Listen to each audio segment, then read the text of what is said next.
Commandments. What's that about? What's it for? What's the nature behind it? What are they? Like, why do we need it? Like, why are we doing this? Let's go for broke.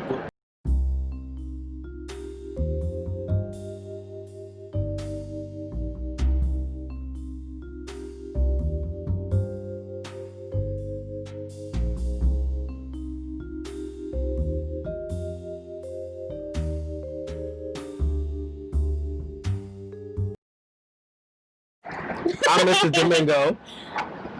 Known as at Justin Be Great. I'm Silvana Roberson. At The Conversational Lush.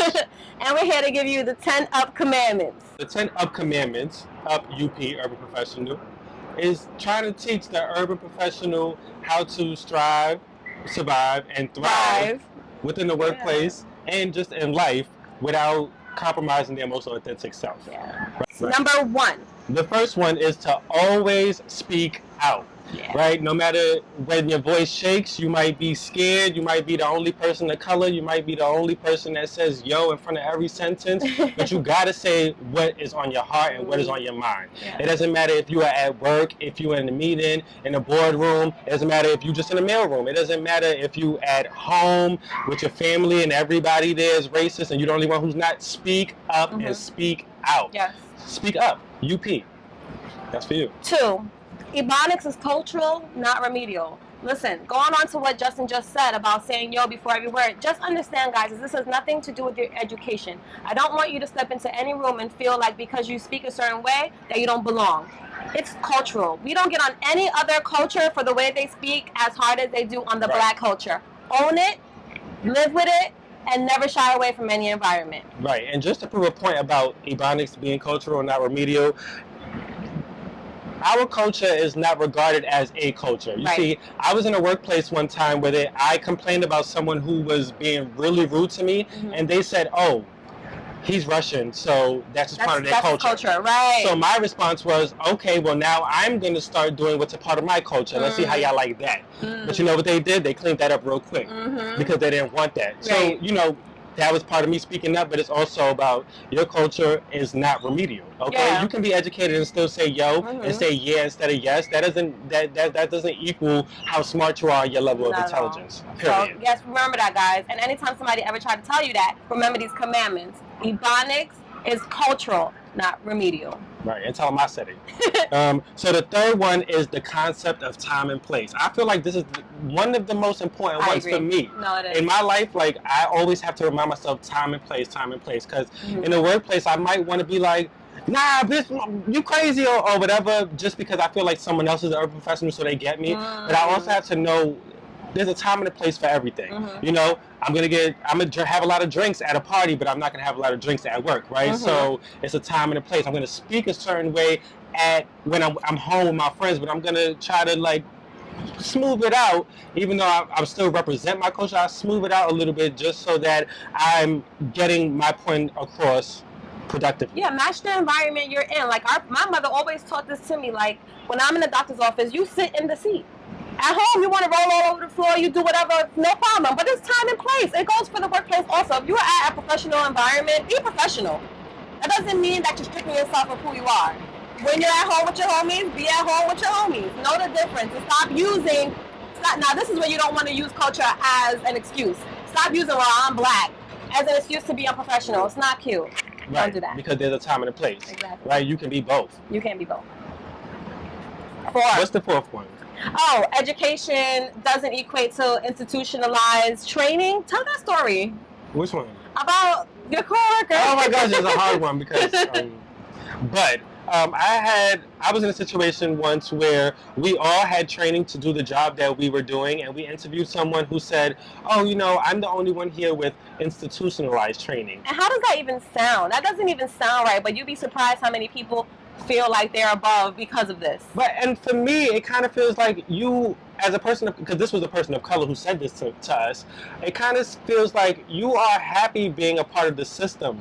And for me, that's just not okay. Not no more. Not in 2018. It was all right in the 80s and 90s when they were trying to figure out who we were and they didn't really know, and they just... And they were trying to figure out a way for us to just get ahead, you know? Right, but nowadays we are educated. Yeah. We know way better. We know more than y'all. Like, so that...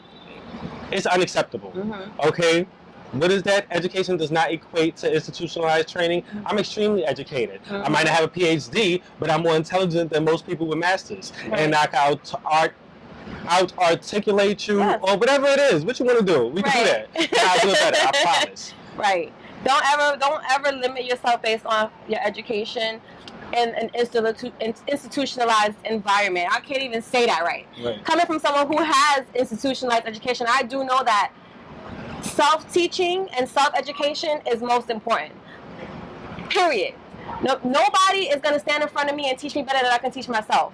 So if somebody's teaching you something, you better go back and check those facts. You better make sure people are not throwing in those opinions in there, and don't let anybody make you feel less than if you don't have this so-called institutionalized education. That doesn't mean anything. Like he said, he can out-articulate, out-speak, out-write. It doesn't even matter. Do what you got to do to get to the bag. Let me say that. Do what you got to do to get to the bag, but don't let nobody shut you down based off this institutionalized education concept. As long as you always kind of becoming a better person for yourself and always educating yourself, whether you read in books, whether you hear something you don't know, so you Google it or you look it up, like always try to be more intelligent than you already are. It's not about being smarter than the next person. It's about being smarter than you are at that moment. Yep. Keep growing. Keep going. The fifth one is something that I learned from Supreme Court Justice. This is a good one. So good. Sonia Sotomayor. To me, she's like she's like a prime example of what an urban professional is. She's a Puerto Rican woman. She grew up in the Bronx, and now she holds the highest title in the justice system, right? And as a woman, a Puerto Rican woman. Yep. From the Bronx, like she out here. From the Bronx. Okay, but I watched the interview she did with Oprah, the goddess, and she basically spoke about the language of discipline. Now, if you are speaking Ebonics, if you are speaking in a way that people might take it as uneducated, it's all right if you can speak in a discipline. You have to know who you are speaking to, what you are speaking about, so that you can get your point across. I want people to accept me as an urban professional. So I'm going to articulate myself with discipline. I'm not going to be like, nah, you're going to listen, because people are going to shut off automatically. But I'm still going to be like, okay, let me explain that to you real quick. Hold up. You finished? Okay. And I'm going to explain myself articulately, but still in the language of discipline. Discipline yourself, whatever that means to you, right? But there has to be a certain level of that for yourself.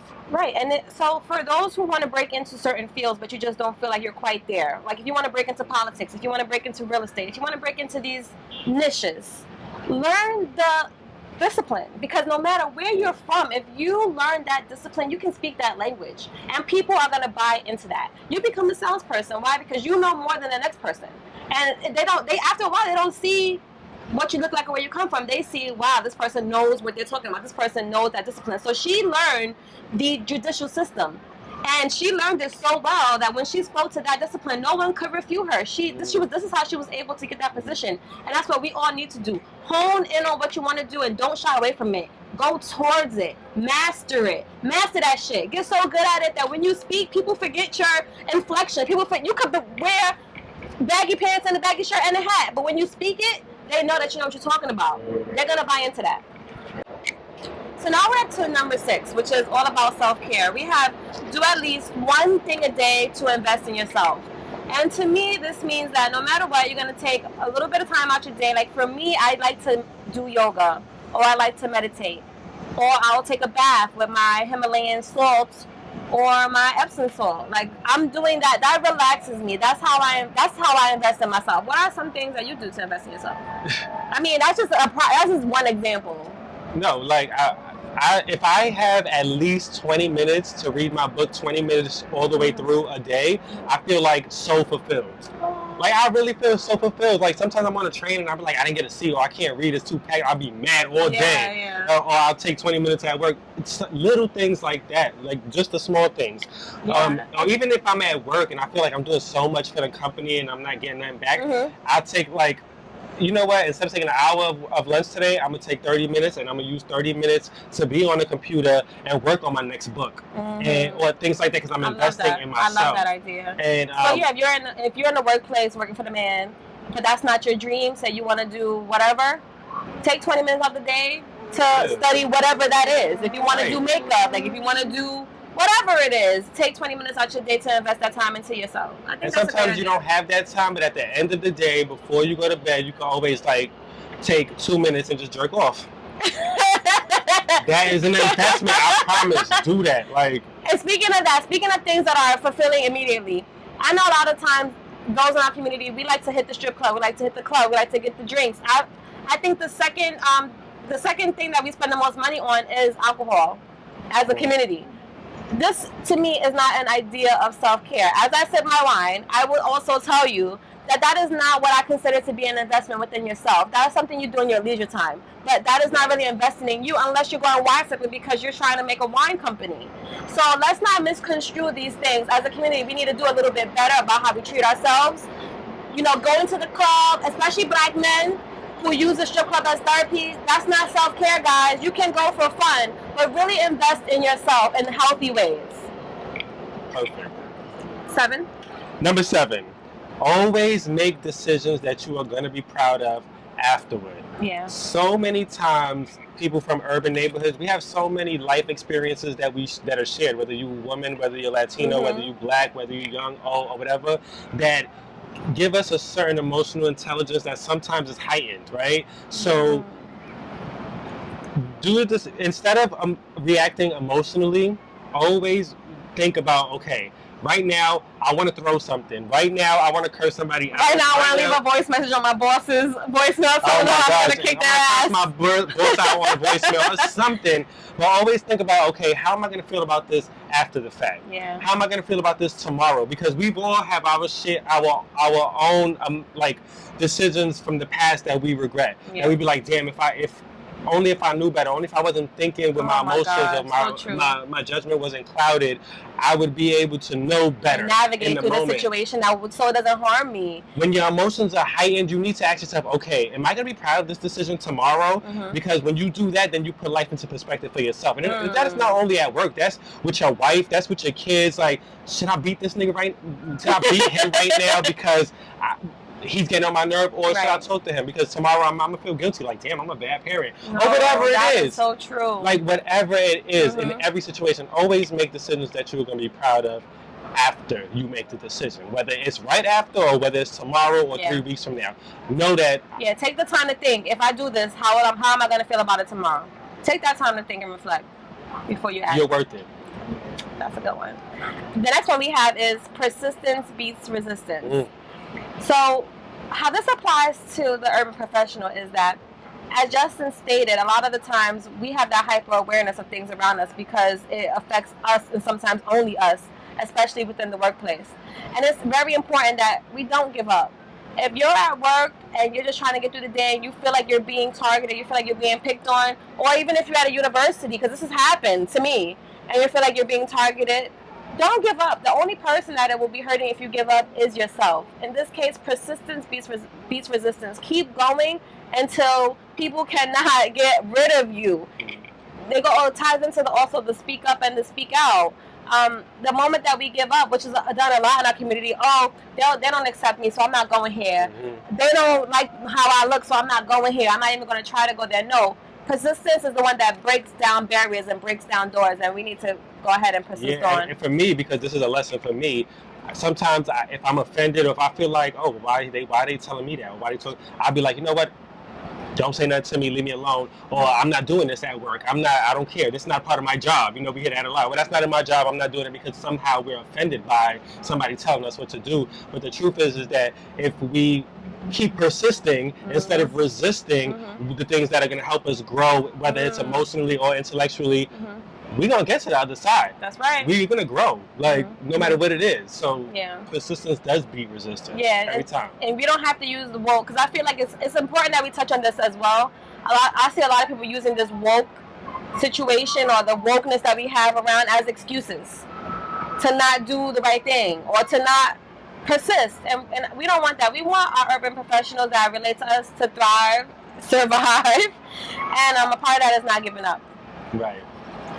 The next one is what you focus on is what will grow. Yeah, that's so true. No matter in what aspect of life we're talking about. If whatever you focus on is what's going to grow. If you focusing on love and positivity, that's what's going to grow in your life. If you focusing on every single day, oh, why does this person treat me that way? That's all that you're going to keep noticing. You got to focus on what you want to grow. It's true. Some things are negative. Some things affect you negatively. It's true. I'm not saying that, oh, if it's negative, it doesn't exist, right, or get over it. I'm not saying that. But don't focus on that. Right. You don't focus want that on to grow. what is important, because what you want to be, like, what. So in the workplace, if you feel someone that is being negative towards you, but then you have also some other colleagues that are pretty positive or are willing to listen to you, focus on those. Right. Strive and thrive with those people, so that it overcomes that naysayer in the office, so that they have to eventually jump on board. Focus on whatever it is that it takes to get you further, because when we dwell on the negativity, that's what we land in, and we don't want to stay in there. We want to keep growing. That's what's going to grow. If you focus on negativity, the negativity is what's going to grow. And sometimes the negativity is us. Sometimes the negativity is us, and all we're doing is growing that negativity within ourselves. Right. Be aware of that. It's your job to be aware of you, nobody else. Hello. And what's the last one? 10. Pick your armor. What do you think about this one? I mean, I think that for me, when I pick my armor, what that means to me is I got to pick what is going to make me strong in every situation. Sometimes I feel insecure. Sometimes I feel like, oh, I'm the only Puerto Rican boy here. They're already looking at me like, oh, he ghetto, don't ask him what he thinks about this. I think that a lot, actually. But I have to focus. I have to pick my armor. You know, sometimes that works against me, but that's also my strength. You know, that I can still be in these environments and still be myself and still, like, project. And even though I'm insecure, I pick that as my armor. I'm going to be this, and guess what? I'm going to make you laugh while I'm getting my point across, and they're going to be like, oh, so look at him. I love it. And they embrace that. I love that you said that. For me, it feels like whatever it is, that thing that makes you feel strong, but sometimes it may make other people feel uncomfortable, still do it. Whether it's me, like, rocking this bracelet to boardroom meetings, or the fact that I switch my hair up every other day, that is my armor. Like, you're going to know this about me, and I'm not going to shy away from it. I'm going to own it, and I'm going to give you one good time to ask me about it, and then that's it. Because this is what makes me feel strong about myself. So pick that one thing that, no matter what, when you walk into these spaces that you're not always comfortable in, like, you feel comfortable with that thing. You know what I mean? Like, find out what it is. Some people have lucky socks. Some people have whatever it is. Like, whatever that thing is, hone into that. It has power because we give it the power. And then you use that to feel comfortable in spaces that make you feel uncomfortable. Boom. And those are the 10 commandments. Okay. And as a bonus, just to let y'all know, I wanted to say that you always have to, in order for all of those to actually work out, you have to own being who you are. If you are the other in whatever environment you're in, if you are the colored one, if you are the only woman in the room, or the only one without a degree, or the only gay in the room, whatever it is, you are the other. Own that, because that's what's going to make you even more special. That's why you are there. That's why you're there. And that is so true. A lot of the time, the thing that we feel like hinders us is the thing that gives everyone else a fresh perspective. So know that power, hone in on that. And if you guys feel like we missed something, or maybe we should take out a commandment and put something in, give us your commandments. Tell us what you use to get through life, and maybe we can revise them and do it again. Right, because we're just trying to empower ourselves to let you know it's okay to empower yourselves, and we want you to do the same for us. That's everybody! Stop.